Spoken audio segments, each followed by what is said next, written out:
After crossing a tundra, a temperate rainforest, several rivers, a sea the size of the Mediterranean, a desert, and now the group sits around the fire as John explains the next step of their journey.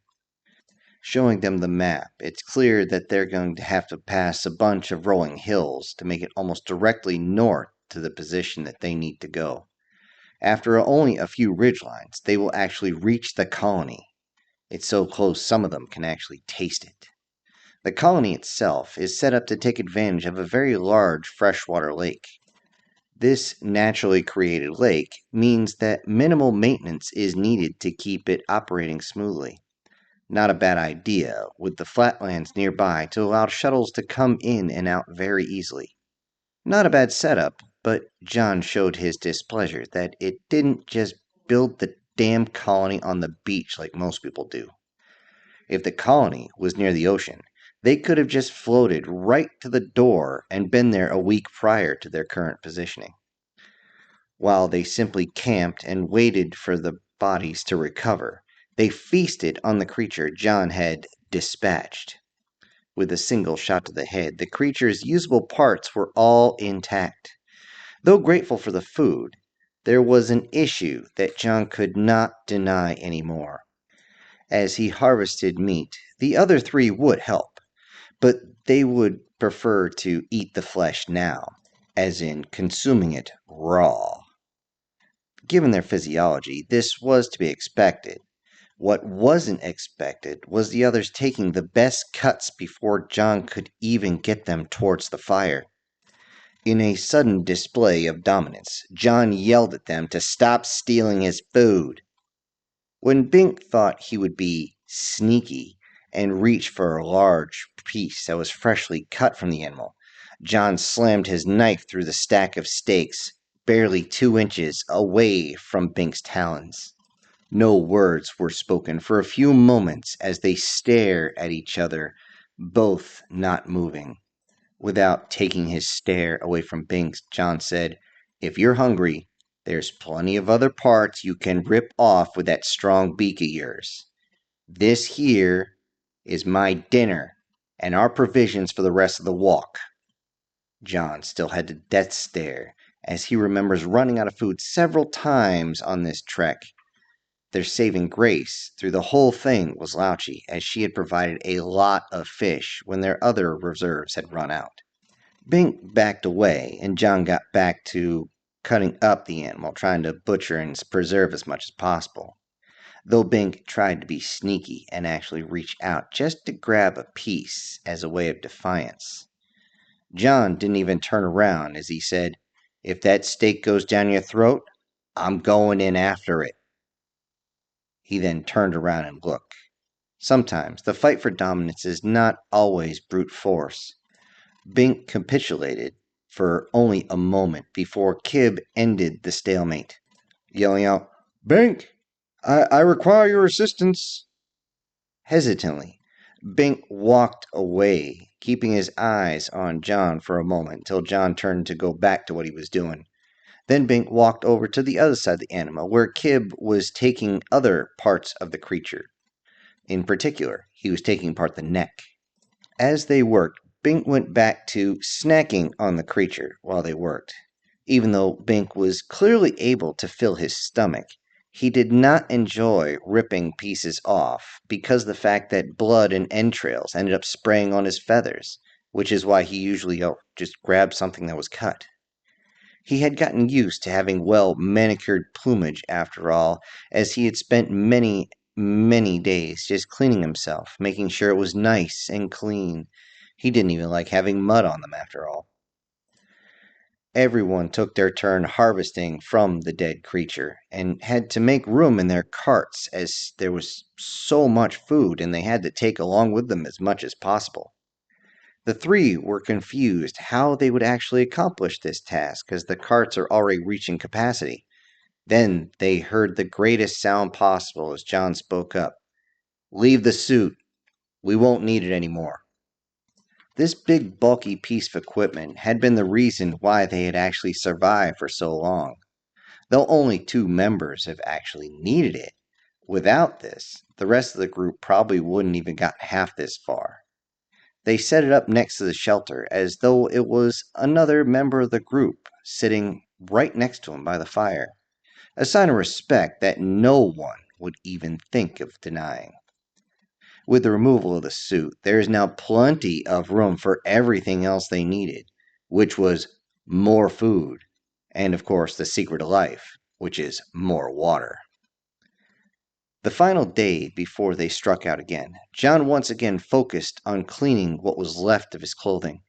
He was grateful that his boots are still intact and still had a solid set of long pants.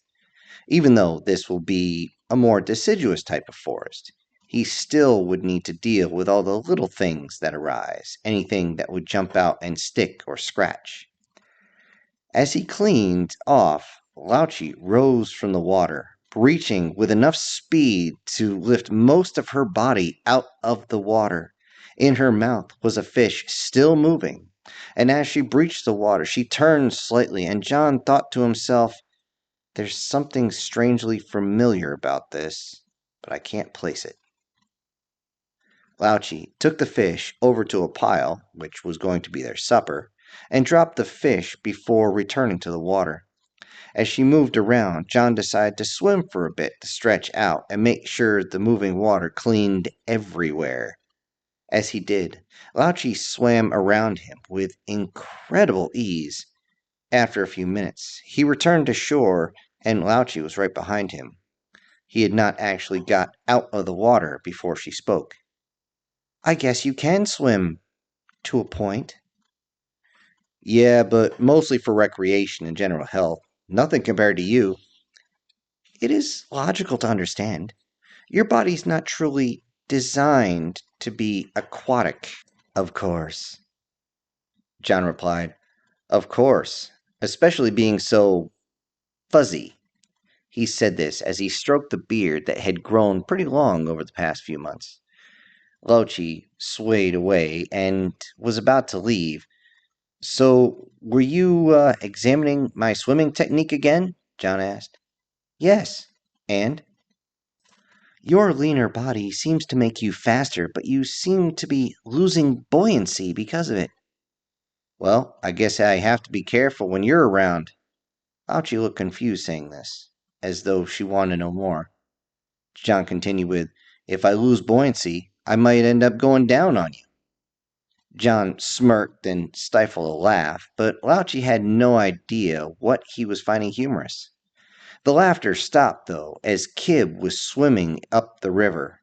His reptilian form and gator-like movements made John tense up immediately, quickly excusing himself as he left the river.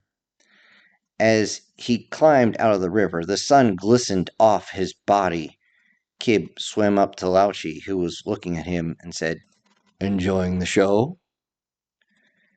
After a very hearty meal and a good long sleep, it's time to go away from the river and through the woods. As they travel, everyone noticed how John is almost carefree. There is such a bounce in his step that the rest of the group is constantly asking him to slow down. If he doesn't, John ends up turning around when there's one of the three tripping and falling as they're trying to keep up. Reaching the first ridgeline, the group started asking if this would be a good place to rest.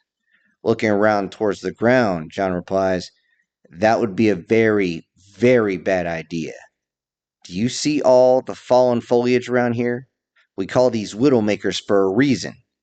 Besides, we need to get to the bottom of this hill before dusk, or one of us might have to carry Lauchi before long." They all looked back at Lauchi, and it was clear that being out of the water, combined with trekking up a hill and having to wear a pack, was making travel for her very difficult. John looked at her and said, "Don't worry, though. I've got a surprise for you." They always worry when he says this.